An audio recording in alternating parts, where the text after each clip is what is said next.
Come right on in. You're at Father Fish.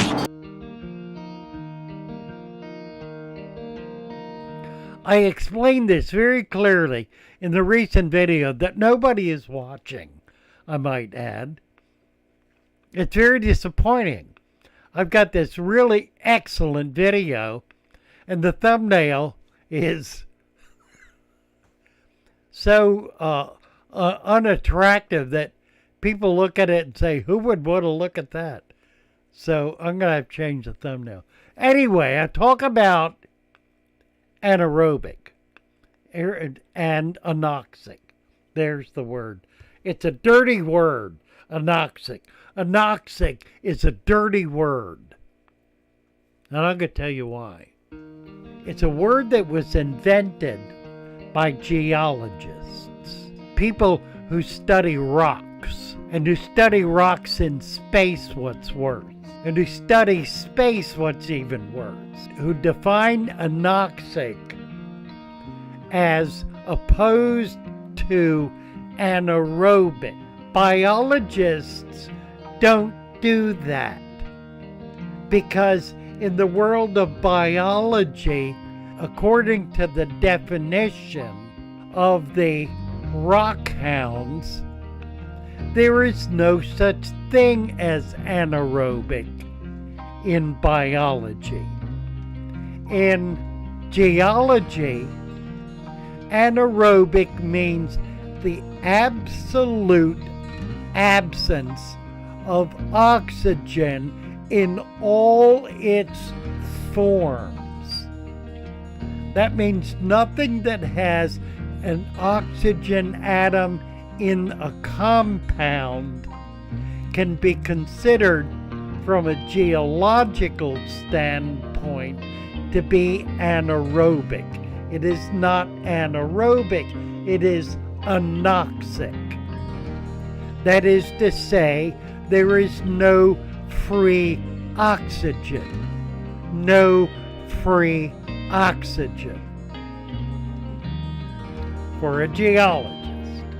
I'm not saying the geologist is saying there's no such thing as free oxygen. I didn't say that.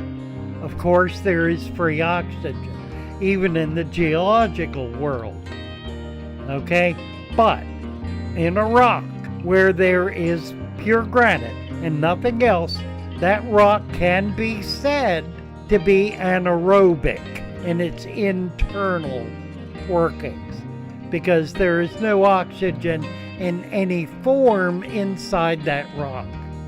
In an environment that has, let's just pick one, iron oxide. Iron oxide coming out of the ground. That's 100 feet into the ground.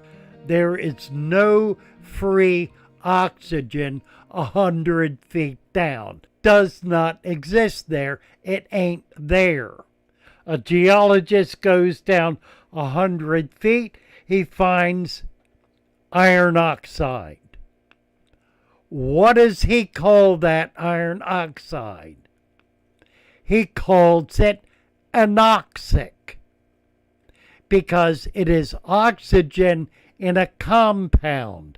There is no free oxygen there, granted, but he does not refer to that as anaerobic. For a geologist, that is not an anaerobic environment. That is an anoxic environment. Do you get that much of it? All right. Now we're going to talk about biology. The biologist says in a water environment, there is H2O. That's an oxygen molecule and two hydrogen molecules comprising water. So there is oxygen in compound. If that water is 1,000 feet deep, there is no free oxygen. Well, there may be at 1,000. You go deep enough, Mariana Trench, there is no free oxygen, particularly around the thermal vents the sulfur vents, there is no free oxygen. So the biologist says that is an anaerobic environment. The biologist says. The geologist says, no, that is an anoxic environment. You get the difference? The geologist says it is an anoxic environment because there is oxygen present in the form of water, as an atom molecule in a compound. The biologist says, no, it's an anaerobic environment because there is no free oxygen. So I put it to you, those of you who insist on using the word anoxic, if you're going to use the word, use it properly. It describes not a little tiny bit of oxygen. That's not what it describes. If there is a little tiny bit of oxygen, it is aerobic. Doesn't matter how much. If there's free oxygen there, if it's one atom per 10 million parts of non-oxygen, it is still aerobic. If it's in water, it is, for all practical purposes, anoxic, because there is water. The water contains an atom molecule. The reason a biologist does not use the word is because for biology it does not describe anything.